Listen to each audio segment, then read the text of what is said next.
para sacar reflexiones, porque definitivamente después de esto nada va a ser lo mismo, creo yo. Y nos toca a nosotros los arquitectos repensar de qué manera las personas y la sociedad vamos a necesitar reestructurar los espacios en los cuales nos desarrollamos para poder vivir de una manera que seguramente será distinta a la que hemos estado acostumbrados a vivir. Así es. Muchas gracias, arquitecto, por sus palabras. Bueno, voy a recordarles igual a todos los espectadores que pasen la voz. Nos encontramos ya en el mismo link de enlace recurrente durante toda la semana. Estamos ya en el cuarto día de ponencias de este Congreso Internacional de Arquitectura y acabamos de terminar la ponencia con el arquitecto Luigi Moya y estamos aquí nuevamente conectándonos en el mismo enlace para la presentación del arquitecto Rudy Guise. Recuerden también que a las 6 tenemos la presentación del arquitecto Elkin Vargas desde Colombia. Y bueno, voy a ceder el pase a nuestro moderador y presentador del día de hoy, Luis Alama, para que pueda hacer la presentación respectiva al inicio de esta ponencia. Luis, bienvenido. Gracias, arquitecto. Daremos la bienvenida a nuestro segundo panelista, el arquitecto Rudy Guise, director de innovación de Boom Arquitectos, think tank creativo con más de 25 años de experiencia, arquitecto con especialización de docencia universitaria y gestión de la educación, ganador de diferentes concursos de arquitectura a nivel nacional e internacional, desarrolla y ejecuta proyectos con carácter comercial, cooperativo y residencial en diferentes países como Venezuela, Panamá y Estados Unidos. Director de Innovación Academy, participó como jurado en la Bienal Nacional de Arquitectura, tiene reconocimientos de premios con calidad arquitectónica en el 2019 por el Colegio de Arquitectos, es director de la Facultad de Arquitectura y Arquitectura de Interiores de la Universidad de Ciencias y Artes de América Latina. Adelante, arquitecto Rudy Guise, buenas tardes. Fernando, muchas gracias por la presentación. Voy a compartir mi pantalla. En realidad lo que vamos a ir haciendo es una reflexión sobre esta situación que les he comentado, ¿no? A ver si me dan un segundo.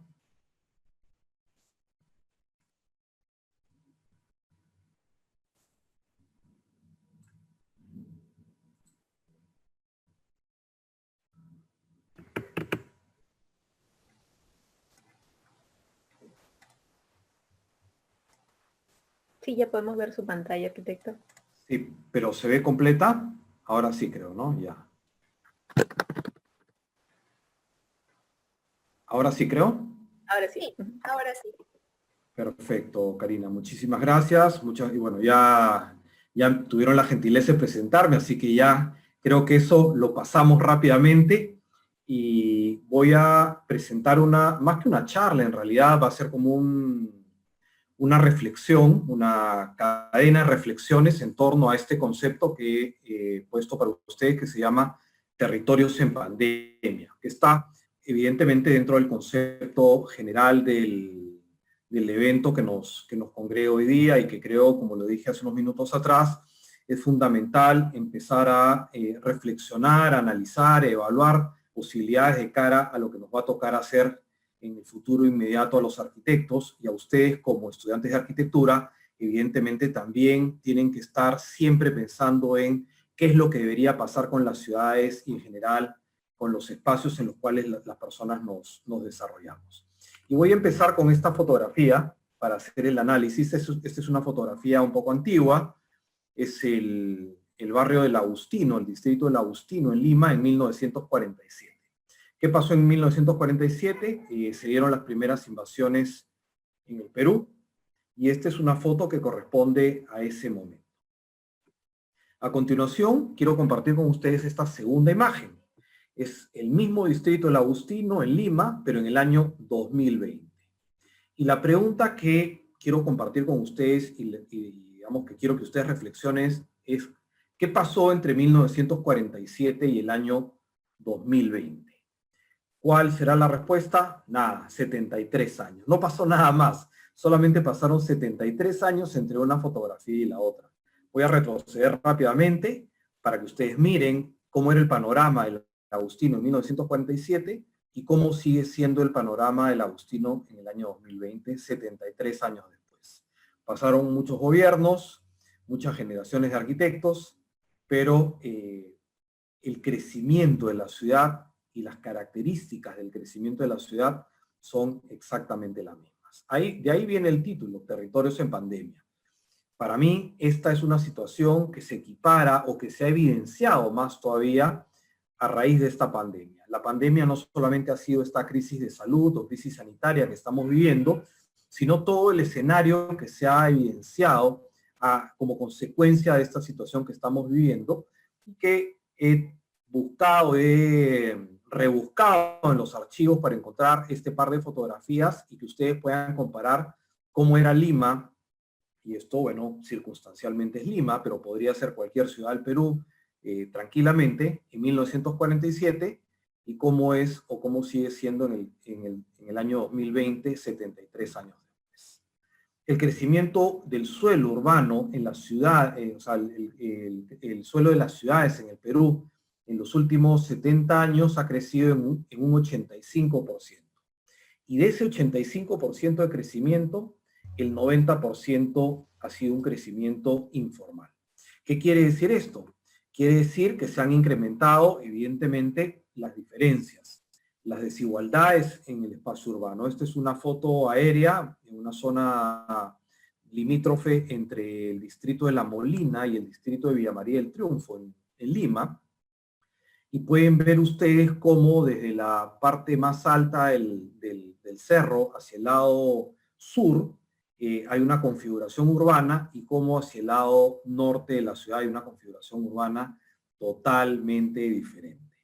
Esto, evidentemente, en una situación como la que estamos viviendo y que vamos a seguir viviendo durante un tiempo largo todavía, se hace mucho más evidente y se hace mucho más crítica. Obviamente estas desigualdades traen problemas sociales, invasiones, el crecimiento de estas ciudades, este crecimiento informal ha sido fundamentalmente a partir de un sistema de invasiones que genera situaciones como las que están viendo ustedes, ¿no? Situaciones de injusticia en el acceso a los servicios básicos para las personas, y que se incrementa, por supuesto, en las poblaciones vulnerables, ya sean las personas de la tercera edad, las mujeres y, por supuesto, los niños. ¿Qué deberá pasar después de la pandemia? Es una pregunta que se abre luego de hacer esta primera reflexión. No hemos mirado lo que ha pasado en los últimos 73 años en las ciudades. He puesto Lima como ejemplo, pero esto, como les dije, se puede amplificar a cualquier ciudad del Perú. Ustedes que estudian arquitectura, seguramente hay algunos que ya pasaron por los cursos de urbanismo, han estudiado su ciudad y habrán visto ese desarrollo de la ciudad que tiene características seguramente, o este crecimiento más que desarrollo, yo lo llamaría crecimiento más que desarrollo, que seguramente tiene características muy similares a las que he compartido con ustedes. ¿Qué es lo que deberá pasar después de la pandemia? Debemos migrar hacia un nuevo modelo de ciudades. Creo yo que esto necesariamente tiene que pasar. Y donde fundamentalmente tengamos, evidentemente, una menor desigualdad urbana, pero también menores desigualdades humanas. Las ciudades, que son el espacio en el cual las personas nos desarrollamos y vivimos, generan estas desigualdades que se manifiestan en el día a día de la vida de las personas. Estas imágenes son evidentes, ¿no? Esta sobre todo. Más o menos el promedio que tiene que esperar una persona que adquiere un terreno y que construye su vivienda a través de un proceso de invasión para poder tener los servicios básicos como el agua y el desagüe, más o menos es un periodo de entre 12 a 15 años en promedio. Entonces, durante 12 a 15 años, estas personas van a tener que vivir en una situación de desigualdad absoluta y muy fuerte. ¿Cómo se hace esto, no? Esta es la pregunta, claro. Frente a este enunciado, que es bastante claro, seguramente la mayoría de ustedes, por no decir todos, deben estar de acuerdo que tenemos que cambiar el modelo de hacer ciudad. No podemos seguir con un modelo de ciudad informal en el territorio del Perú, con ciudades que crecen al margen de la normativa, al margen de la planificación, y que generan evidentemente enormes desigualdades. Esto creo que es más o menos claro para todos. El tema es cómo lo vamos a hacer, o cómo deberíamos hacerlo. Entonces, para esto lo que he preparado es una frase que vamos a ver si es que calza o no calza, perdón, con lo que normalmente los peruanos estamos acostumbrados. Y es esta aquí: Dios es peruano. Si no estuviéramos en este territorio en el cual hemos nacido, probablemente esta situación no podría suceder.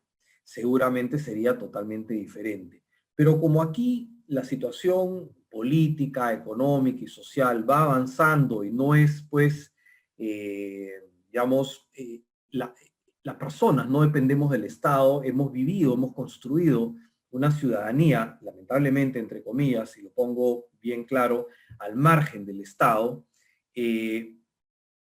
no nos afecta mucho lo que pase, porque seguimos construyendo en base eh, a esta tesón que tiene el peruano por salir adelante, por progresar, por luchar frente a la adversidad de manera individual. No dependiendo de un Estado que normalmente ha estado ausente. Y claro, siempre está esta frase que nos condiciona a pensar que vamos a tener suerte, que la suerte, que la suerte nos va a acompañar y que finalmente todo va a salir bien. Y bueno, estas imágenes que les pongo aquí, que junté también, muestran pues cómo ha sido el comportamiento de los peruanos durante esta época de la pandemia. Como creemos que Dios es peruano, hemos creído también pues que somos inmunes, que somos una especie de superhéroes, de superhumanos a los cuales no nos iba a pasar nada, y estas son imágenes bastante elocuentes de las preocupaciones que hemos tenido durante la pandemia. No he puesto la cifra acá, pero saben ustedes que hace unas semanas atrás, hace aproximadamente 4 semanas, el Perú se ha situado en el lamentable primer lugar de tasa de mortalidad por millón de personas en el mundo. Es decir, en el Perú, por cada millón de personas, la mayor cantidad de muertes se da aquí. O sea, si bien es cierto, no es el país que tiene más muertos, sí es el país que tiene más muertos por millón de habitantes. Y claro, porque nuestras preocupaciones son estas que están viendo ustedes aquí, y nuestro comportamiento es ese que están viendo ustedes aquí, y obviamente el Estado, que nunca estuvo presente, no tenía las condiciones de infraestructura de salud adecuadas para poder atender ningún tipo de situación, ningún tipo de crisis. Hemos visto el colapso de los hospitales, hemos visto gente lamentablemente falleciendo en las calles y nada, nosotros seguíamos más o menos aquí, comprando papel higiénico y haciendo cola cuando veíamos que la cerveza se iba a acabar o se iba a activar la distribución después de algún tiempo que las cervecerías dejaron de producir la cerveza. Entonces, hemos vivido una crisis o estamos viviendo una crisis que nos ha golpeado muy fuerte, que poco a poco hemos ido tomando conciencia de la gravedad de la misma, pero que la misma coyuntura que estamos viviendo o que venimos viviendo hace más de 73 años, por eso es que nada cambia, lo vieron ustedes en las 2 primeras imágenes, nos ha tomado este tiempo o todo este tiempo en darnos cuenta de cuál es la gravedad, y aún así no hemos podido hacer nada porque casi el 52% de los peruanos vivimos del día a día. Es decir, tenemos que salir a la calle y de lo que ganamos día a día es que podemos garantizar la subsistencia nuestra y de nuestras familias. Pero bueno, vamos a mirar o vamos a empezar a mirar la crisis desde el otro lado. Desde el lado positivo, porque ya habrán escuchado y se ha repetido bastante, pues que las crisis normalmente siempre generan oportunidades. Y este es el vocablo chino para la palabra crisis, ¿no? Y esta es una frase que se le atribuye a John F. Kennedy, expresidente de los Estados Unidos, que dice: en chino la palabra crisis se compone de 2 caracteres. Uno representa peligro y el otro representa oportunidad. Y vamos a ver algunos antecedentes de crisis que hemos vivido en el Perú, a ver si realmente Dios nos ha ayudado. Vamos a hacer un poco de memoria. De repente algunos de ustedes que son muy jóvenes no recordarán algunos de los acontecimientos que yo voy a presentar en esta relación que voy a compartir con ustedes, pero seguramente algunas personas un poco mayores sí lo recordarán, pero seguramente el último sí lo van a tener muy claro. Estos son algunas, no todas, de las situaciones de crisis que se han vivido en el Perú en los últimos 20 años. Vamos a empezar en 1998, bueno, 22 años, me salí del margen, pero quería mencionar el fenómeno del Niño del 98, donde tuvimos 319.000 personas afectadas, más de 52.000 viviendas afectadas y un impacto económico de 311 millones de dólares en daños. Ese es el daño que causó en el año 98 el fenómeno del Niño. En el 2001 hubo un terremoto en el sur del Perú, donde hubieron más de 500.000 personas afectadas, más de 93.000 viviendas afectadas y 1.800 millones de dólares en pérdidas. En el 2001 también tuvimos el incendio en Mesa Redonda, donde fallecieron 280 personas. Piensen ustedes cómo son los mercados en las zonas por donde vivimos, cómo funcionan los mercados en la época de fiestas, y vayamos reflexionando a ver si después de esta crisis que se vivió en el año 2001 en Mesa Redonda, donde en la época de previa a Navidad, donde evidentemente se venden los cohetes y los fuegos artificiales, se prendió un fuego artificial y ardió un radio de casi 5 o 6 manzanas alrededor de este punto, con lamentable número de personas fallecidas. En el año 2001 tuvimos un terremoto en el sur del Perú, este es el mismo, perdón. En el año 2002, el friaje en el sur del Perú. Bueno, friajes hay casi todos los años, pero en el año 2002 fue especialmente dramático, los niveles de temperatura fueron muy bajos y tuvimos más de 188.000 personas afectadas, más de 25.000 viviendas afectadas también. Y este es un tema también complejo, porque todos los años, a un poco de memoria, en cierta época del año, digamos junio, julio, por ahí, en todos los noticieros empiezan a hablar de los friajes, de las heladas, de las personas que se ven afectadas, de los animalitos que mueren, de los cultivos que se echan a perder. ¿Qué pasa como consecuencia de eso? Prácticamente nada. Este es un tema también interesante, el terremoto de Pisco del año 2007. 431.000 personas afectadas, 76.000 viviendas afectadas. ¿Qué pasó después de 13 años del terremoto? Prácticamente no pasó nada. Y que es el último, la última situación de crisis que hemos vivido en el Perú, esta sí la tienen que recordar ustedes muy bien porque los ha afectado enormemente. En el año 2017 tuvimos nuevamente un fenómeno del Niño. En este evento ya no fueron 100.000, 200.000, 300.000 personas las afectadas, fueron más de 1.129.000 personas las afectadas por el fenómeno del Niño del año 2017. Hago un poco de memoria, seguramente algunos de ustedes están en el colegio, de repente algunos ya están en sus primeros años en la universidad, y recuerden cómo vivieron ustedes esos meses de lluvias, de inundaciones, de desbordes. 258.545 viviendas afectadas. Pero aquí sí hubo una oportunidad. En las anteriores situaciones de crisis no hubieron oportunidades como la que sí se dio a partir del año 2017 con el fenómeno del Niño. ¿Y cuál fue esta oportunidad? La oportunidad fue que el gobierno peruano destinó 25.655 millones de soles para la reconstrucción con cambios del norte del Perú. 25.655 millones. Nunca se había destinado tanto dinero para una reconstrucción. Evidentemente, con esta cantidad de dinero, nos empezamos a imaginar las grandes obras que se podían hacer. La reconstrucción no se llamó reconstrucción solamente, sino que se llamó reconstrucción con cambios, porque lo que se buscaba era no volver a construir en las mismas condiciones que habían generado toda esta crisis y todo este desastre, sino cambiar toda la estructura de planificación de las ciudades para que una crisis frente a un fenómeno natural como este no se volviera a repetir. Y claro, se destina una cantidad enorme de dinero. Este dinero tenía que ser ejecutado entre el año 2017 y el año 2021, es decir, hasta el próximo año todavía. Este fue el plazo que se estableció para utilizar estos casi 26.000 millones de soles en el proceso de reconstrucción con cambios. ¿Qué ha pasado?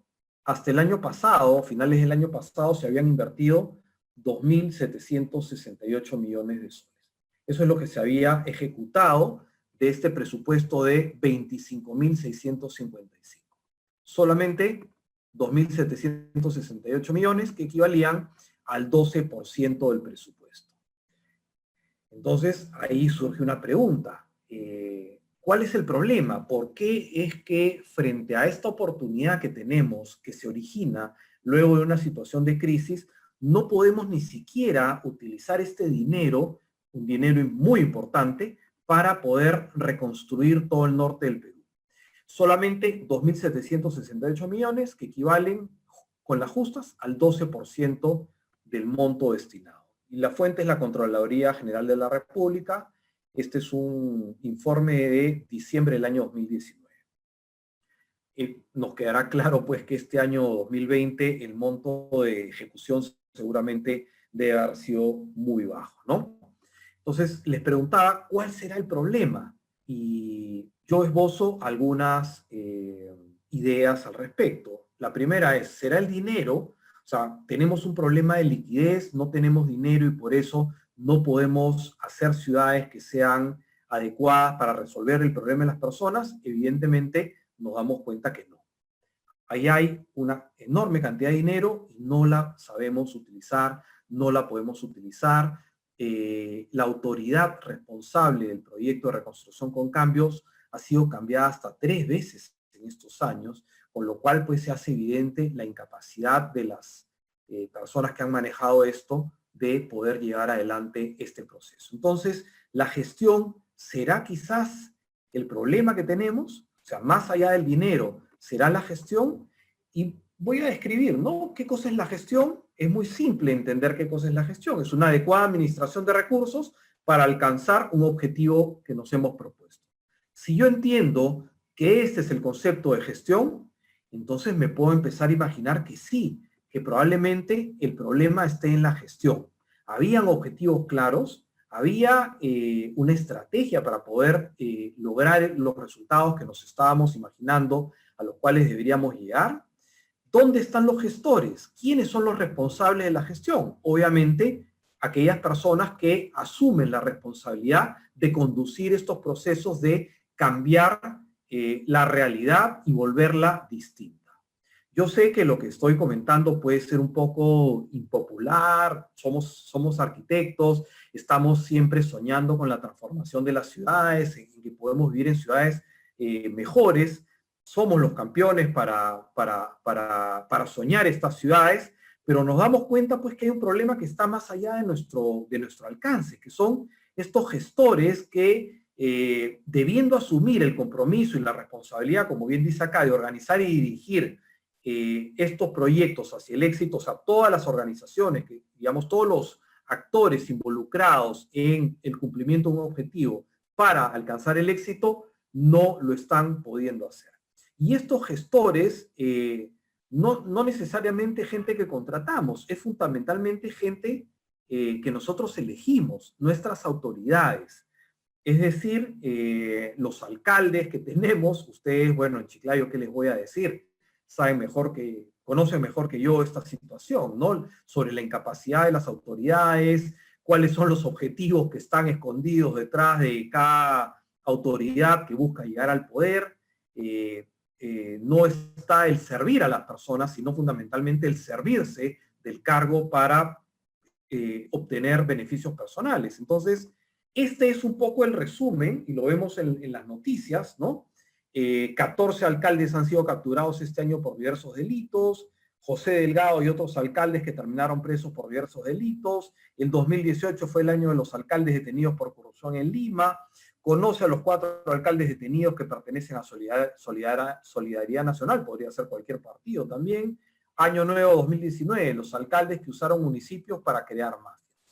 Nada, vemos estos titulares y empezamos a entender por qué no podemos hacer que nuestras ciudades sean distintas.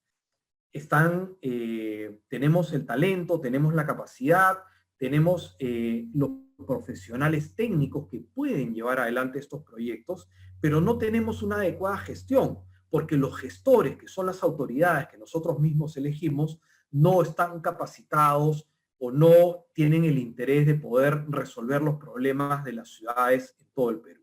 Y esto es una situación complejísima, porque las ciudades en el Perú son, como lo dije al principio, fundamentalmente informales, crecen sin planificación, a pesar de que hay más de 22.000 arquitectos en el Perú, que es un número importante, es un número enorme, y hay más de 50.000 estudiantes de arquitectura en las más de 40 facultades de arquitectura que existen en el Perú. Solamente el 20% de las ciudades son formales, es decir, solamente los arquitectos trabajamos sobre ese 20% de la ciudad formal, porque la ciudad informal crece al margen del trabajo y el aporte de los arquitectos en la construcción de la ciudad. Ahí hay algo, evidentemente, que tenemos que rehacer. Ahí hay algo que tiene que cambiar. Hay que mirar a las escuelas, hay que construir desde las escuelas una mirada diferente de cómo debemos relacionarnos los arquitectos con las ciudades para entender que nuestro campo de trabajo, el potencial enorme del campo de trabajo que va a transformar el Perú desde sus ciudades, no está en esos proyectos que normalmente hacemos, con las disculpas del caso, y que tratamos de enseñarles a nuestros estudiantes pues, para que aprendan a diseñar pues, los aeropuertos, los terminales terrestres, o los grandes proyectos pues, de 20.000, 30.000 metros cuadrados, sino están en esos pequeños proyectos que realmente tengan un impacto importante en la transformación de los barrios y de las ciudades. Ahí está, creo yo, una labor fundamental que las escuelas de arquitectura tienen que empujar. ¿Por qué? Porque los arquitectos, digamos, los arquitectos, ya los colegiados, no lo hemos podido hacer. Hace 70 años se inició este problema en el Perú, esta situación o esta manera de hacer ciudad en el Perú, y en más de 70 años, por más que los arquitectos hemos ido, hemos investigado, hemos hecho proyectos, hemos hecho 1000 cosas, no hemos podido cambiar esta realidad. Entonces nosotros necesitamos que nuestros estudiantes, ustedes que nos acompañan aquí, seguramente todos han llegado a la Facultad de Arquitectura fascinados pues por el diseño, por diseñar edificios, por hacer estas edificaciones que cambien la manera de vivir de las personas, pero nos tenemos que dar cuenta también que algunos de ustedes pues tendrán que convertirse también en autoridades, algunos de ustedes tendrán que estar en la gestión para que podamos desde los diferentes frentes enfocar y encauzar la solución de este problema que estamos viendo, que no está necesariamente en el lado de la planificación, sino en el lado de la gestión de cómo se gobiernan las ciudades. Porque claro, ya las ciudades pues solamente, o las autoridades que elegimos gobiernan solamente sobre este 20% de la ciudad. ¿Cómo son las ciudades hoy día en el Perú o cómo eran las ciudades en el Perú antes del COVID-19? Más o menos así. Esta es una imagen típica de cualquier ciudad. Bueno, están ubicando el tren eléctrico. Busqué esta imagen porque quería mostrar que habían algunos elementos de la formalidad que también empezaban a vincularse con la ciudad informal, pero esto podría ser un barrio de Chiclayo, podría ser un barrio de Piura, podría ser un barrio de Puno, podría ser un barrio, bueno, la selva probablemente no por la vegetación, pero cualquier barrio al margen de la vegetación, cualquier barrio de cualquier ciudad de Lima podría ser más o menos así. Así es como eran las ciudades antes del COVID. ¿Cuál es la predicción que hago yo de nuestras ciudades post pandemia? Esta imagen de acá. Ojo, no he retrocedido, he seguido adelantando. Solamente para que me crean, esta es la imagen anterior y esta es la anterior. He adelantado. Y lo que yo predigo es que las ciudades no van a cambiar. Porque no van a cambiar por sí solas. No van a cambiar solamente desde la buena voluntad, desde que nosotros evaluemos y analicemos qué es lo que tiene que pasar. Seguramente esta charla la voy a terminar dando algunas ideas, compartiendo seguramente la visión que tengo yo sobre cuál es el camino que hay que andar. Pero eso no alcanza, y eso es importante que lo entendamos. No alcanza solamente con las ideas. Hay que empezar a trabajar desde los pequeños proyectos que vayan gatillando la transformación de los barrios, de los sectores, de los distritos, de las ciudades y después, evidentemente, de todo el Perú. Creo que esta es la manera. No podemos esperar, no podemos seguir esperando más años. No podemos seguir esperando que las autoridades que elijamos vayan a cambiar esta realidad. Creo que eso no ha pasado en los últimos 70 años y difícilmente podrá pasar en el futuro.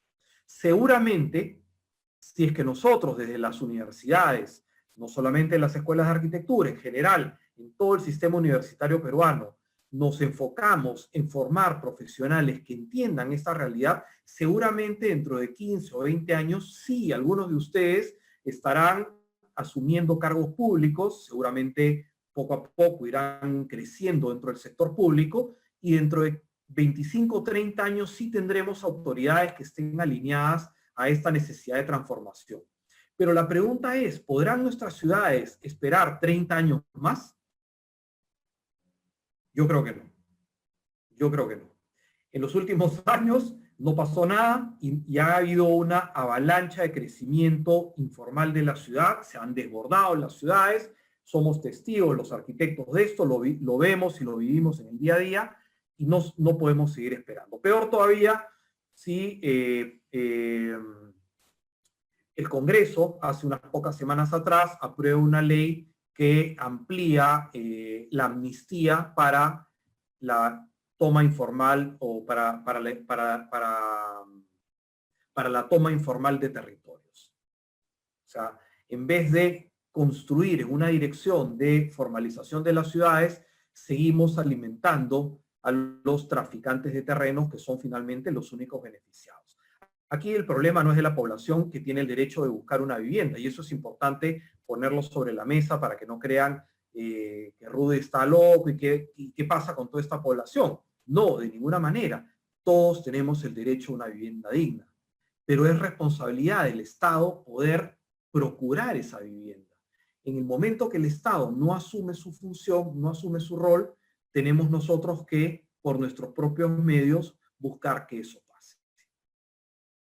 Pero es un círculo vicioso que no termina nunca.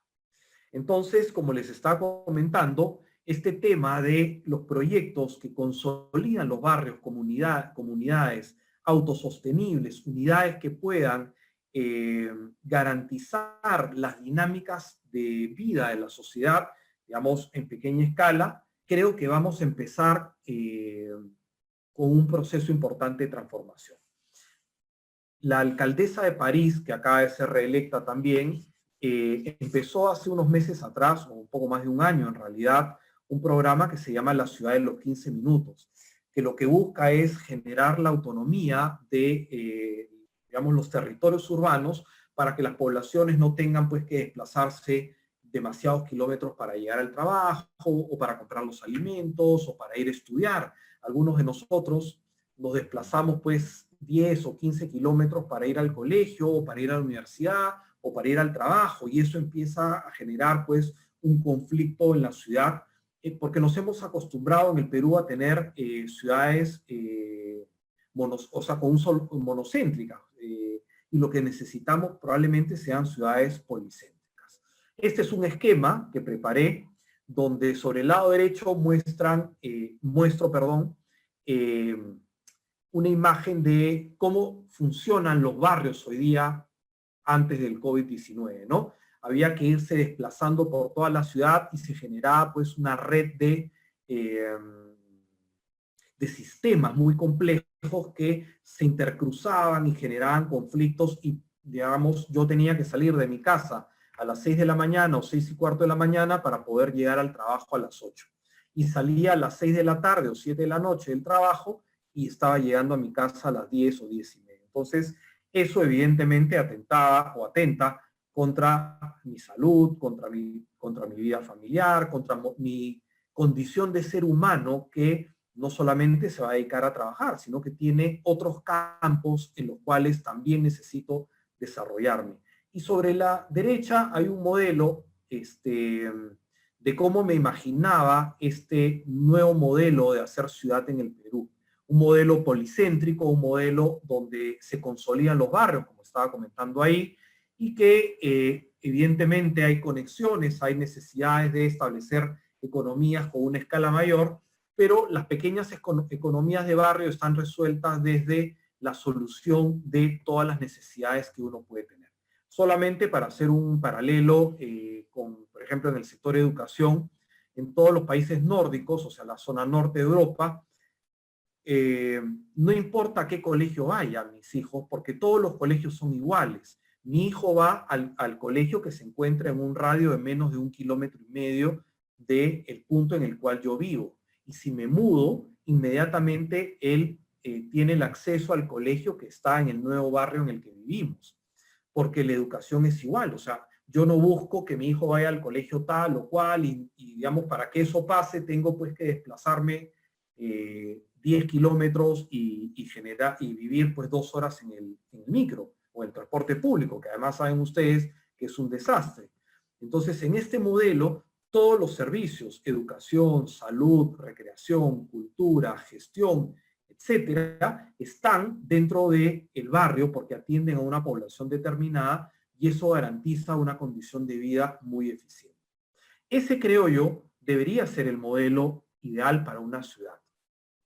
¿Cuál es la estrategia? Bueno, hay varias estrategias. Yo voy a presentar algunas ideas que comparto con ustedes. Evidentemente siempre las pongo sobre la mesa para la discusión, para el debate, para seguir construyendo. Creo yo que no hay un solo camino, esto es importante mencionarlo. Y lo menciono porque también es una de las grandes taras que tenemos los arquitectos, que siempre sentimos que la idea que nosotros tenemos es la única que es capaz de salvar al mundo. Eso no hay nada más falso que eso. Hay miles de ideas que pueden salvar al mundo, hay miles de ideas que pueden salvar a la ciudad. Simplemente lo que buscamos es poner una idea más que permita construir en esta dirección, empujar en esta dirección. No solamente desde el discurso, sino también desde la acción. Entonces, este punto para mí es fundamental, que es el repensar el manejo de la densidad y la aglomeración de las personas. Creo que el esquema, que además coincide justamente con este esquema que les estaba comentando del Nuevo París, que es una ciudad en la que se busca que las distancias máximas que recorre un ciudadano para satisfacer todas sus necesidades deben ser de 15 minutos a pie. Probablemente en el Perú esto no pueda pasar, pero si yo me demoro 25 o 30 minutos como máximo en llegar a todos los puntos que satisfacen las necesidades de salud, educativas, de abastecimiento, etcétera, que yo puedo tener, creo que esto es más que suficiente. Pero claro, con respecto a lo que yo les digo, siempre hay una posición en contra. Acá hay un diario, Los Angeles Times, que presenta un artículo sobre cómo la expansión de la ciudad pudo haber salvado vidas. Y encima de esto hay una crítica de una oficina que se llama Brooks más Scarpa, que dice, o que pone como frase, cómo la expansión nos está matando lentamente. Entonces, siempre hay posiciones a favor o en contra, hay múltiples miradas. Es cuestión de evaluar y tomar una postura, tomar una postura sobre por dónde creo yo, a partir de una investigación, de una reflexión, evidentemente, es que debe desarrollarse la ciudad. Ahora, lo importante no es lo que piense yo, lo importante es lo que piense el conjunto de las personas. Y aquí están 5 puntos importantes que quería compartir con ustedes con respecto a este concepto de la ciudad policéntrica. Esta ciudad que en un radio muy pequeño, en un radio relativamente pequeño, que no conlleva generar grandes desplazamientos para las personas, podemos resolver problemas como reducir distancias de desplazamiento, promoviendo el transporte activo. Han visto ustedes cómo el tema de la bicicleta ha sido un tema que se ha activado muchísimo en esta pandemia. Claro que el caminar es el mejor ejercicio, pero la bicicleta no está mal tampoco. La implementación de equipamiento de servicio, ya lo mencioné también, en los campos de cultura, salud, educación, deporte, que brinden o que satisfagan las necesidades de las personas, brindar las condiciones de seguridad para los vecinos, cambiar el modelo de consumo. Hoy día creo que esto ya se está dando, ¿no? Se habrán dado cuenta en estos meses que hemos podido sobrevivir sin ir al centro comercial, sin consumir más allá de lo esencial. Hemos consumido, hemos aprendido, hemos vuelto a aprender a consumir lo esencial, lo necesario, y lo que necesitamos son espacios de abastecimiento seguros en nuestros barrios.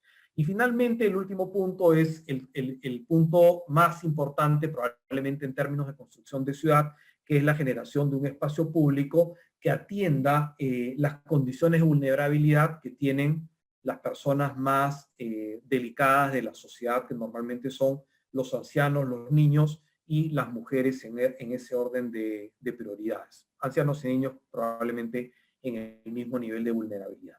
Entonces son 5 puntos importantes que esta nueva ciudad debería tener, y esto nos va a permitir un modelo de eficiencia, un modelo donde optimicemos recursos económicos, sociales, políticos, ambientales. Creo que eso es lo que hoy día las grandes ciudades y las pequeñas también, obviamente, deben buscar modelos de eficiencia. ¡Ay, caramba! Me equivoqué. Ahí está. Modelos de eficiencia, donde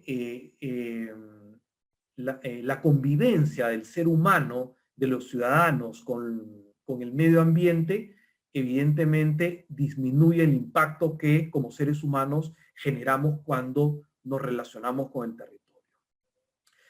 Es importante también que este modelo nos permita reorganizar cosas. Hay que reorganizar, obviamente los gobiernos se tienen que reorganizar porque nos estamos dando cuenta que están fallando, el modelo que tenemos no está funcionando, no está resolviendo los problemas que estamos teniendo.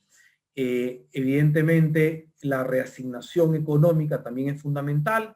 Estamos gastando los recursos en los lugares menos importantes, los presupuestos menos importantes, los presupuestos menos importantes o más pequeños están en los sectores que realmente podrían garantizar el crecimiento a futuro del país. Educación, por ejemplo, tiene un presupuesto mínimo frente a otros ministerios que son menos importantes o que garantizan pues la sostenibilidad del país. Y obviamente la sociedad también tiene que repensarse. Hay que repensar este modelo que se los he mostrado, que lo hemos evidenciado hace unos segundos atrás cuando hemos empezado la presentación, y donde es fundamental que nosotros como sociedad entendamos que tenemos que tener un rol mucho más activo en el cambio y la transformación. Esto nos va a generar ciudades que sean más amables para todos. Acá hay una frase importante, es una definición, hay miles de definiciones de ciudad, pero esta era una que yo quería compartir de alguna manera con ustedes, ¿no? La ciudad es una realidad física y tangible, pero es también inequívocamente una construcción social. Es el proyecto de una sociedad, de un lugar y un momento determinado, con su ideología, su cultura, su ética y sus valores, sus relaciones sociales en interdependencia con una economía siempre compleja. Esto creo que es clave, que los arquitectos no veamos solamente la ciudad como un resultado físico, como una construcción, sino que es el complejo de todas las relaciones, de todas estas relaciones sociales que se dan sobre un territorio determinado y que originan o que se originan a la vez desde muchas condiciones particulares que conviven en momentos determinados. Esta es una linda descripción, ojalá que les guste a ustedes. Para mí el futuro de las ciudades está evidentemente en los niños, en estos, y los jóvenes también, como ustedes de todas maneras, no los quiero descartar, pero los niños son aquellos que tienen la capacidad de soñar sus ciudades, son ingenuos porque tienen esa capacidad de soñar, valga la redundancia, de imaginarse estos escenarios en los cuales les gustaría vivir. Y no solo ellos, porque ustedes, los adolescentes y los adultos, cualquier persona a la cual nosotros le preguntemos cómo sería esa ciudad en la que te gustaría vivir, probablemente tengan una imagen ideal de esa ciudad, que seguramente difiere por completo de la ciudad en la que estamos viviendo. Entonces, frente a esta imagen ingenua, pero muy potente, la pregunta que yo me hago es, si realmente todos sabemos en qué ciudades nos gustaría vivir, en qué ciudades soñamos vivir, ¿por qué no vivimos en esas ciudades? ¿Por qué somos tan incapaces de hacer que esas ciudades se conviertan en realidad? Punto suspensivo. Creo que es el momento para que ustedes lo piensen. Y acá también quiero hablar sobre las oportunidades, ¿no? Frente a esta pregunta, lógicamente surgen oportunidades. Y creo que las oportunidades las vamos a construir desde la comunidad. De poder nosotros como arquitectos construir estos escenarios en los cuales las personas, todos los miembros de la comunidad, tienen que dar su opinión. Que podamos construir este contrato social. Este término es un término que se acuña en 1762, lo acuña Rousseau, que habla de la reconciliación entre la naturaleza y la cultura, donde se expresa la voluntad general en forma de interés social y bien común, no solo una totalización numérica mayoritaria de las voluntades particulares, siendo estas egoístas y de intereses privados. Rousseau afirma en el último de los 4 libros que componen esta obra que es la manifestación de la voluntad general y social para la utilidad pública donde emana la única y legítima autoridad del Estado. Entonces, estos contratos sociales que tenemos que construir desde las comunidades son en realidad las líneas sobre las cuales tenemos que construir el cambio y la transformación de nuestras ciudades, donde se articulen todas las necesidades de los diferentes agentes sociales, económicos, políticos, porque no solamente son las personas o los seres humanos los que viven en un territorio, confluyen ahí los intereses políticos, los intereses económicos, y necesitamos un equilibrio. Creo que ese es el punto de partida, generar este contrato social, esta convención de hacia dónde queremos ir. Probablemente será una imagen como esta de acá, esa ciudad en la que todos soñamos vivir, en la que queremos que nuestros hijos vivan, en la que queremos que ustedes como arquitectos construyan en el futuro, pero que se construirá en base a planes. ¿Es esta la ciudad entonces en la que queremos vivir? Probablemente no. Ustedes son como este personaje, más o menos. Los arquitectos somos estos personajes que nos plantamos frente a estas ciudades que son construcciones o producto de la construcción de los seres humanos y nos preguntamos cómo resolver este problema. Lo que sí tengo que decirles es que no podemos idealizar y soñar en estos megaplanes o en estos digamos, proyectos imaginarios. Está bien soñar un poco, pero necesitamos aterrizar estos proyectos. Y creo, como lo dije hace unos minutos atrás, que todas nuestras escuelas de arquitectura y ustedes como responsables de que estas ciudades realmente se transformen, no podemos imaginarnos que el cambio va a ser así, sino que tenemos que ir construyendo de manera paulatina estos planes que transformen las ciudades, pero que se hilvanen desde estos contratos sociales que recogen la voluntad de todos los actores que conforman la sociedad, es decir, el conjunto de las personas y las relaciones que estas personas establecen. Y así construir los planes para el año 41, 61, 81, 2101. O sea, tenemos que ir, porque otra cosa importante, los planes se tienen que renovar, tienen que cambiar, no son eternos, se van actualizando porque la sociedad cambia, porque porque lo único, lo único permanente en nuestras sociedades es el cambio. Cada vez con mayor velocidad vamos cambiando y por supuesto nuestras necesidades también. Bueno, lo único que no cambia es evidentemente la transformación. O sea, lo único que es constante es el cambio, es lo que les decía. Pero lamentablemente las 2 primeras imágenes que compartí hoy día con ustedes también nos hablan de una constancia que es absolutamente nociva y que tenemos que también desterrarla y cambiar. No podemos seguir haciendo ciudades de esa manera. Los peruanos no podemos seguir viviendo de esa manera y nosotros como arquitectos, como responsables de la formación de ustedes, como docentes, y ustedes como futuros arquitectos, somos parte de este problema, pero también tenemos que ser parte de la solución. estas comunidades, que desarrollen sus sueños, sus necesidades y sus expectativas, y que sean capaces de transformar estas ciudades. Esta la reconocerán, ¿sí? Esta es una imagen de los años 40 también de Chiclayo. Me parece una linda imagen que es, digamos, muy representativa de la ciudad, de los primeros momentos fundacionales de la ciudad, pero que necesita también reactivarse y cambiar. Aquí he puesto 9 condiciones o 9 ideas con respecto a cómo creo yo que podrían ser estas ciudades. Seguramente si hacemos una mesa de trabajo, si con Karina nos ponemos de acuerdo y generamos un taller de repente, o invitamos a otras universidades también, esta lista podrá multiplicarse por 2, por 3 o a la n potencia de todas las ciudades, de todas las ideas que seguramente ustedes pueden generar como agentes de cambio de la ciudad.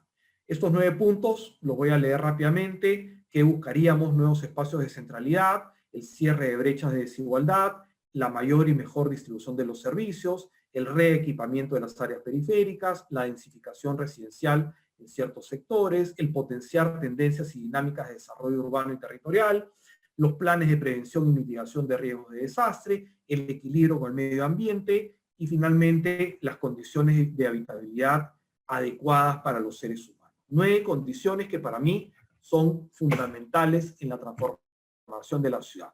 Y finalmente quiero leer con ustedes este titular. Este es un titular del año, ¿dónde está? 2015, que decía: después de 8 años del terremoto de Ica, mencioné el terremoto de Ica cuando hice la presentación, cuando estábamos hablando de las grandes situaciones de tragedia que habíamos vivido en el Perú, recordarán ustedes, Ica sigue pensando que Dios es peruano.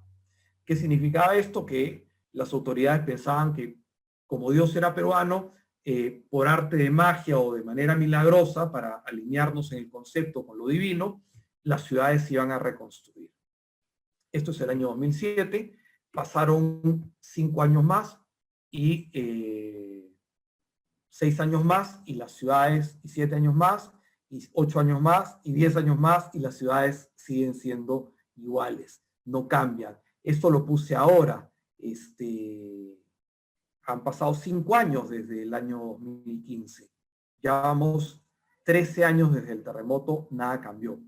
Vieron ustedes el monto de inversión para la reconstrucción con cambios, no lo podemos invertir.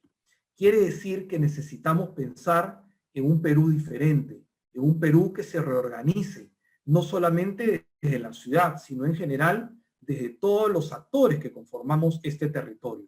Y lo que quería finalmente poner sobre la mesa, si bien es cierto, he hablado sobre la planificación de las ciudades, sobre la importancia de este contrato social para cambiar y para que nuestras ciudades post-COVID-19 no sigan siendo como esta predicción que he hecho. Ojalá que dentro de 5 o 10 años ustedes no se acuerden de mí y digan: sí, vino un arquitecto que se llamaba Rudy acá a la universidad y nos predijo que las ciudades dentro de 10 años iban a seguir siendo iguales, y se cumplió su predicción.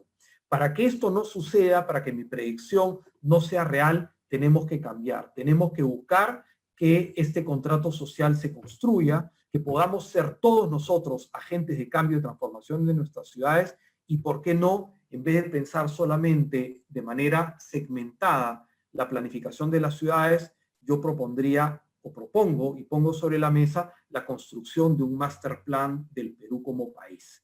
Tenemos que entender que el Perú no solamente, o sea, si bien es cierto, somos animales urbanos, vivimos en las ciudades, no solamente las ciudades conforman el espacio en el cual nos desarrollamos.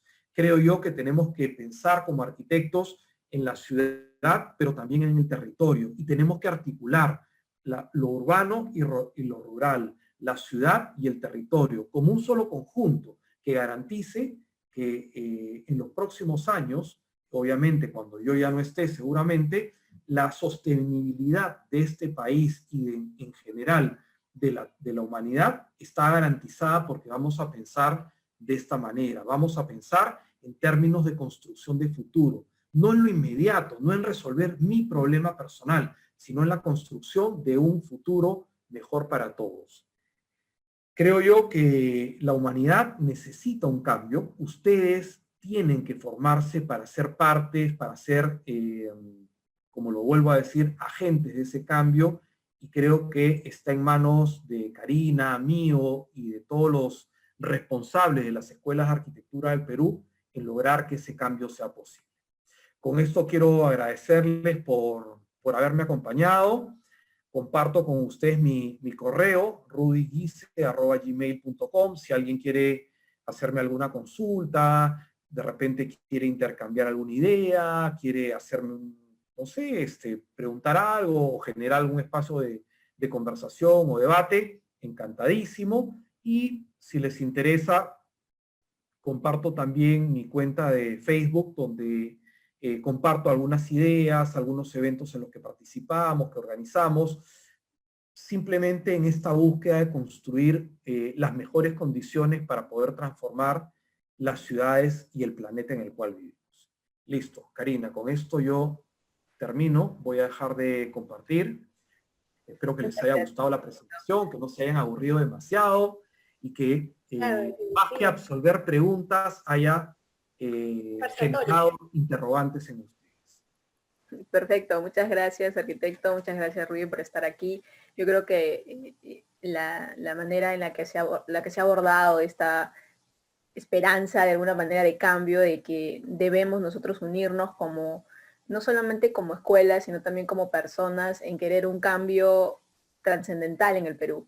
Existen muchas complicaciones en nuestro país, desde no tener quizás un plan de ordenamiento territorial general, desde no tener algunas condicionantes de gestión que apoyen sobre todo estas ideas, estas acciones, e incluso proyectos que están muy bien estructurados y que quizás hay un enemigo ahí constante para el arquitecto, que puede ser un poco la gestión, el tema de la corrupción y otros puntos particulares. Yo creo que a estas estrategias, a estos 9 puntos que colocabas al final, y estas ideas de poder centrar de repente los nuevos temas de estas nuevas ciudades, y de poder generar realmente un cambio y que esta predicción no se dé, porque muchas veces nos preguntan ¿qué va a pasar mañana? ¿Qué va a pasar en 5 años? Y muchos dicen, bueno, las ciudades van a seguir igual si es que no hacemos algo, si es que no nos despertamos y realmente tomamos acciones de cambio. Entonces creo que parte de todas esas iniciativas que nos mostrabas, y que muchos quizás de los arquitectos y de los estudiantes que están hoy con nosotros puedan estar de acuerdo y sumar nuevas ideas, como lo mencionabas, multiplicar ideas a través de cada uno de nosotros. Y creo que la participación ciudadana de cada ciudad también es importantísimo, porque creo que si nosotros queremos construir ciudades para la gente debe ser partícipe de ello.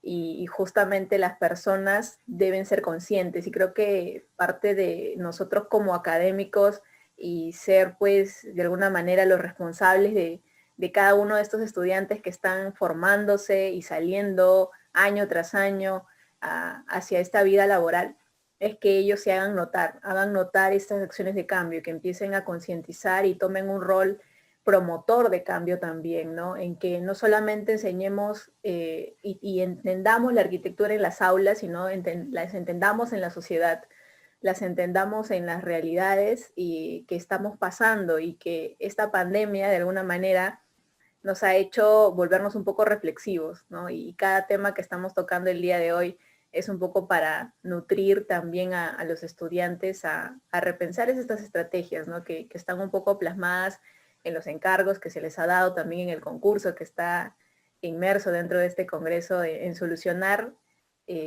temas de reactivación económica, temas de recuperar el espacio público, temas de considerar algunos aspectos post-COVID, de esta etapa de quizás de si salir o no salir a la calle, de si la vacuna será efectiva o no. Creo que hay muchas ideas muy interesantes a partir de ello. Quiero invitar nuevamente a nuestros espectadores de que si tuvieran alguna consulta, de repente algún aporte a la ponencia del día de hoy, tienen el botón de preguntas y respuestas en la parte inferior. También pueden hacer sus consultas por el grupo de WhatsApp que tenemos también del Congreso, o pueden incluso levantar la mano y hacer una consulta por audio. También les vamos a permitir dar ese botón activo para que ustedes puedan dar de repente alguna reflexión o algún aporte a la ponencia o alguna consulta que ustedes quieran hacer. Voy a ceder el paso a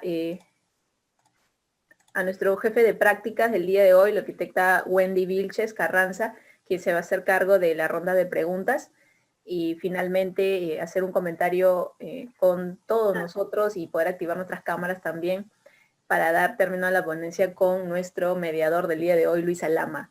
Wendy, bienvenida.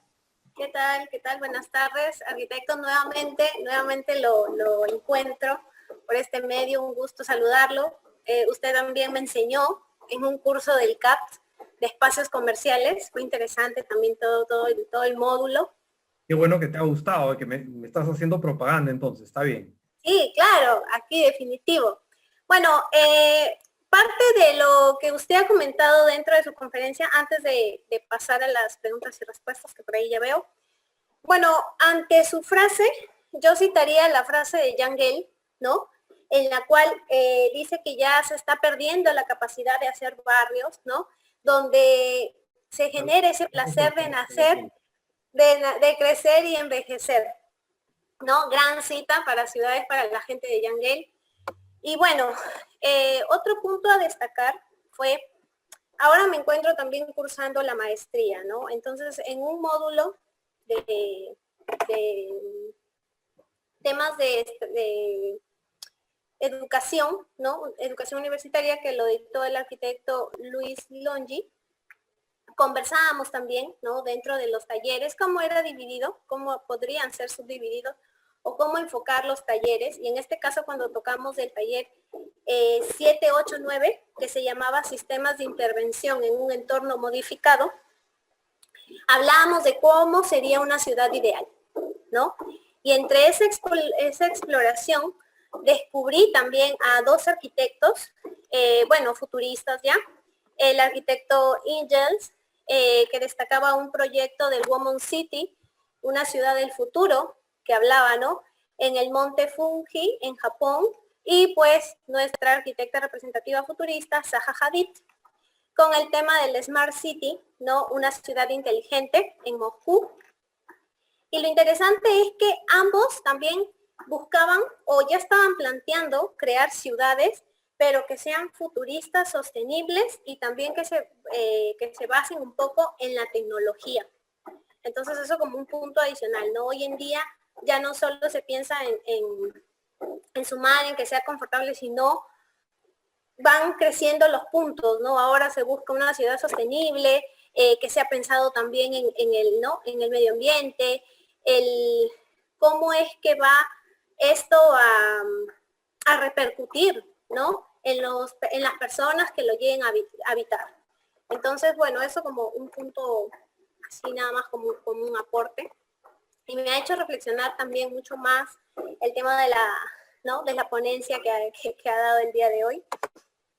Uy, por aquí vemos ya preguntas. No, bueno, te agradezco la reflexión, Wendy, muchísimas gracias, me parece muy pertinente. Lo único, bueno, todavía nosotros estamos como a años luz de esa realidad, ¿no? Creo que lo que necesitamos en principio es cerrar la brecha, que es enorme, con cómo están hoy día esas ciudades.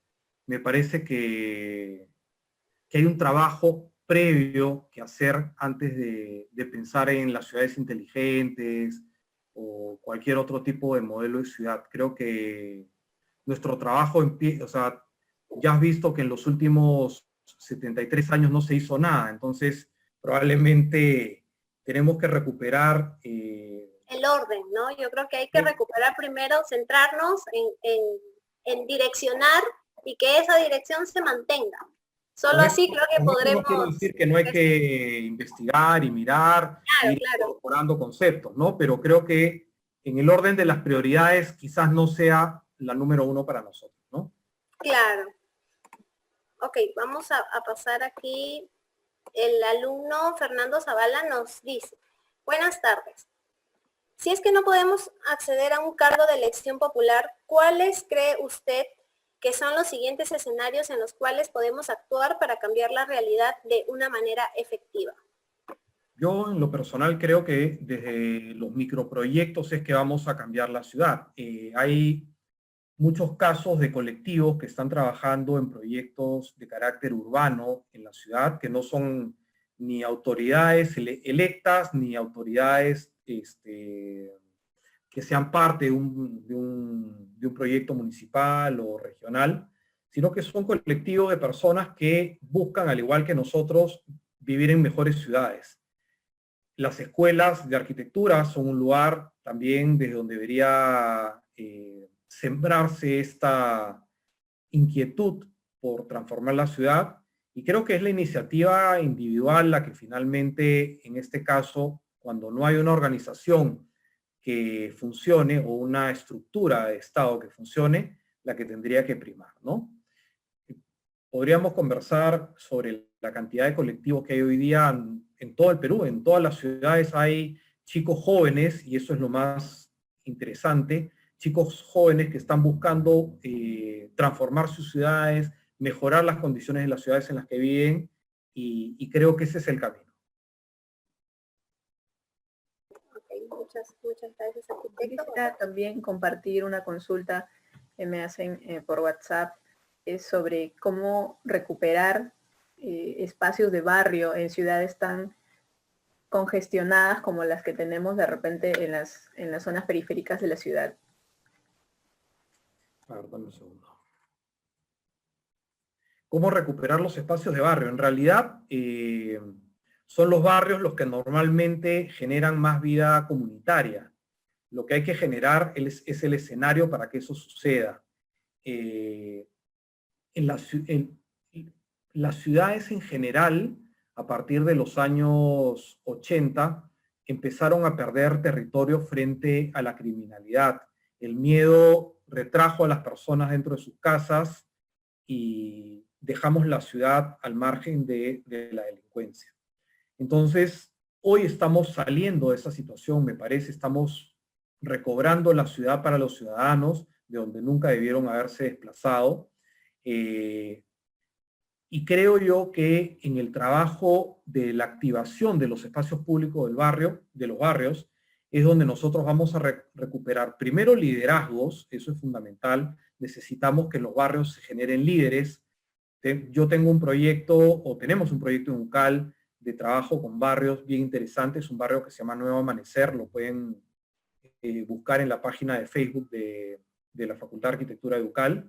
Es un proyecto que venimos construyendo hace ya 4 años, en el cual desde el trabajo de los estudiantes en colaboración, un trabajo participativo y colaborativo con la comunidad, hemos logrado generar una serie de sistemas de trabajo, sistemas de liderazgo o módulos de liderazgo, visibilidad de la mujer, y finalmente hemos logrado edificar un edificio para un centro comunal, un espacio de la memoria y espacios públicos o espacios de juego recreativos para los niños. Entonces, desde esa actividad, no solamente desde el edificio, sino desde todas las dinámicas que se dan ahí, estamos observando ya los primeros cambios en una comunidad que, casi como cualquiera de las comunidades, y lo mencioné al principio, normalmente pues estos procesos, si no son impulsados, si no se activan, demoran muchos años en lograrse, en manifestarse. Hay algunas comunidades inclusive que nunca lo logran y que finalmente nunca se desarrollan. Entonces creo yo que desde el trabajo, desde los diferentes frentes y actores que participan en la vida de una comunidad, es que podemos lograr los cambios. No es la arquitectura, creo que la arquitectura es simplemente el escenario en el cual pasan las cosas. Pero para que pasen esas cosas, primero tienen que haber cosas que pasen. De nada sirve hacer un local comunal si es que no hay una comunidad que trabaja junta, de manera colaborativa, por el bienestar de todos. Entonces, primero tienes que construir los lazos comunitarios para después generar el espacio en el cual esa comunidad va a poder desarrollarse. Entonces, hay hay un proceso, bueno, ya lo podríamos comentar en otro momento, pero hay un proceso para poder detonar estas condiciones en las cuales los barrios pueden desarrollarse. No todos los barrios están en el mismo nivel de desarrollo, no todos pueden desarrollarse en el mismo momento. Hay que hacer una evaluación para entender que hayan ciertas condiciones y particularidades para que podamos intervenir y hacer esta transformación. Con esto hoy no respondo la pregunta al 100%, porque creo que es una respuesta mucho más larga, pero alguna pista doy al respecto de lo que me preguntaron. Sí. Otra consulta también que nos hacen ¿es necesario reestructurar los reglamentos, parámetros urbanos y instrumentos de planificación de las nuevas ciudades para poder considerar estos núcleos policéntricos de la ciudad, considerando de que la identidad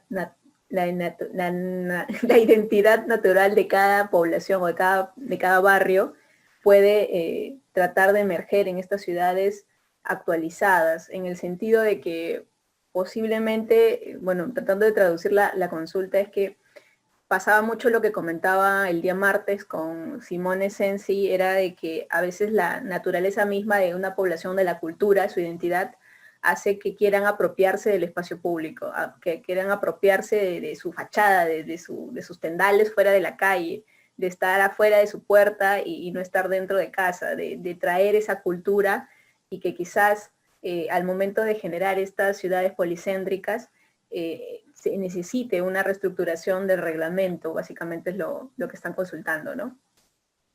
Bueno, eso es definitivo, ¿no? O sea, sin un cambio en la reglamentación, nada de esto puede pasar. Pero precisamente todo lo que tú estabas comentando, Karina, es deseable, es fundamental que la gente salga de su casa, que se siente en la puerta de su casa y haga vida de comunidad, que esas personas sentadas ahí permitan que los niños puedan jugar en la calle, que toda esta actividad en la calle aleje a los ladrones y a la gente de mal vivir que normalmente, frente a la ausencia de la población, toma la ciudad. Entonces, más bien lo que tenemos que lograr es justamente lo que comentas, que la gente se apropie de su ciudad, que pinte en la fachada cada uno con su color. Eso es normal. Hay una necesidad de apropiarse del espacio y creo que eso es positivo. Lo que tiene que pasar es que tiene que ser una apropiación del espacio normada, regulada, no una invasión del espacio, que es diferente, ¿no? Entonces, en la medida que las personas se apropien del espacio, la ciudad funciona. Cuando no hay apropiación del espacio, la ciudad es una ciudad fantasma, una ciudad muerta. Gamarra, por ejemplo, es una ciudad que se activa en unas horas en el día, pero si alguien va por ahí a las 2 de la mañana, ya saben, de ahí no. Te mueres. Entonces, ¿cómo hacemos para activar una ciudad y que funcione 24 horas, ¿no? Que siempre sea segura, que yo pueda caminar por ahí y que los pequeños negocios del barrio le den la seguridad a la gente para transitar, para consumir un café, para hacer vida de barrio, o sea, cosas que se han ido perdiendo y que son las que finalmente creaban este concepto tan interesante, ¿no? Justamente también en una de las últimas ponencias que hizo David Singh, que es uno de los que pertenece a la oficina de Yangel, hablaba un poco de reactivar los bordes de las manzanas, de hibridar las calles, de generar estos espacios colectivos, de convertir prácticamente al ciudadano en su propia seguridad, ¿no? En que no necesito tener necesariamente cámaras de vigilancia o contratar a personas que cuiden mi calle, sino que nosotros como nuestro vecino, ¿no? Se convierta en la seguridad de nuestros hijos y nuestros padres se conviertan en la seguridad de los hijos del vecino. Entonces, tal cual. Es exactamente así. Ese es el modelo. Esa cercanía en el sentido de que yo empiezo a querer mi barrio, empiezo a querer mi zona, también lo voy a empezar a cuidar y también voy a empezar a querer mejoras para el mismo, ¿no? Entonces, esa intención rodeada de las ideas también que nos mostraba Liliana Miranda sobre apropiar también el espacio público de espacios productivos y áreas verdes que también repotencien la salud y la productividad de barrios autosuficientes, ¿no? En el sentido de que no solamente es una especie de hibridez de usos o de generar múltiples actividades dentro de la zona, sino también de poder aprovechar lo que tenemos y estos espacios que hablaba también David Sim, hablaba acerca de pues, que ciudades como Lima, por ejemplo, donde a veces no tenemos, hay algunos barrios donde están tan congestionados que no tienen áreas de parques o no tienen una zona de... Entonces empiezan a tener actividades culturales o deportivas en la calle, ¿no? Donde cierran su calle y no les importa más nada que hacer su actividad. Entonces, él decía, ¿no? Un poco que hay que recuperar estos lotes baldíos que están ahí, que no tienen uso, que tratar de hacer un juego o un trueque con la municipalidad. Oye, tú me brindas estas flexibilidades en los parámetros urbanos y nosotros te damos una mejor calidad, una autosuficiencia de barrio y comunidades trabajadoras que de alguna manera al querer trabajar por el bienestar de su barrio van a querer ser formales cada vez más, que es un poco lo que tiene que ver en suplir esta informalidad que tiene el país, ¿no? Pero miren, es bastante interesante hablar, creo que podríamos hablar mucho acerca de estos puntos en particular. Yo quisiera, ver si es que existiera algún comentario, de repente también de nuestros panelistas, que quisieran hacer algún comentario en particular. Arquitecto González también se encuentra con nosotros, si quisiera dar un aporte a la ponencia del día de hoy y también a nuestros espectadores si tuvieran alguna consulta adicional para poder comentarlas también y aprovechar este tiempo, el tiempo que nos ha brindado el arquitecto Rudy en estar con nosotros el día de hoy. Y nada, que se vuelvan a repetir estos espacios de reflexión, quizás en la presencialidad poder volvernos a ver, nosotros de repente ir a Lima, visitarlos, o ustedes visitarnos a nosotros, y generar pues estas ideas de acción, ¿no? Creo que... Karina, como te dije, para mí es súper importante construir estos vínculos, me parece valiosísimos, creo que es fundamental que los estudiantes construyan una visión que vaya más allá del territorio del cual ellos están apropiados, sino que tengan una visión global del territorio peruano y en general del mundo, ¿no? Así que yo encantado de poder generar la relación y facilitar los escenarios para que esto se pueda dar. Creo que hay que trabajar juntos, trabajar de manera independiente, aislada, no nos va a llevar a nada. Creo que ese ha sido, con humildad lo digo, el gran error de las escuelas de arquitectura en los últimos 40 años, y creo que hay cosas que se tienen que cambiar. Y las escuelas nos tenemos que dar cuenta que hay cosas que no se hicieron bien, que no pudimos resolver, y que necesitamos ahora enfrentarlas en un mundo globalizado de una manera distinta. Y bueno, nada, eso era fundamentalmente lo que quería completar. Yo tengo que ir saliendo, tengo 3 minutos porque tengo que entrar a otra conferencia, pero no sé si hay alguna pregunta más o algún comentario adicional. Yo creo que ya... Es extenso, pero creo que otro día con cafecitos virtuales. Yo quisiera terminar con una analogía quizás, es que así como el COVID ha ido depredándonos por todos los lados hasta llegar a generar un solo núcleo, creo que nosotros como escuelas de arquitecturas y como arquitectos debemos hacer lo mismo, en generar acciones que van atacando por todos lados y empieza a generar un solo núcleo y una sola gran acción para mejorar nuestro país y enfrentar no solamente el COVID, sino enfrentar otros problemas adicionales. Bueno, arquitecto, muchas gracias por su tiempo. Yo voy a darle paso ya a Luis Alama para que él cierre la ponencia, la despedida de esta presentación del día de hoy. Luis, le escuchamos. Gracias, arquitecto. Muchas gracias, arquitecto Rodice, por la ponencia del día de hoy. Y nuestros organizadores se comunicarán con usted por interno para hacerle llegar su reconocimiento. Bueno, la ponencia del arquitecto Rodice ha terminado. Agradecemos su asistencia y también hacerles recordar que en unos momentos daremos inicio a la ponencia programada para las 6 p.m. del arquitecto invitado Elkin Vargas desde Colombia. Muchas gracias, arquitecto. Listo. Hasta luego, arquitecto. Gracias. Un fuerte abrazo para todos. Cuídense y bueno, Chiclayo es una tierra que quiero mucho, así que espero verlos pronto por ahí. Cuídense. Hasta luego. Hasta luego, nos estamos viendo.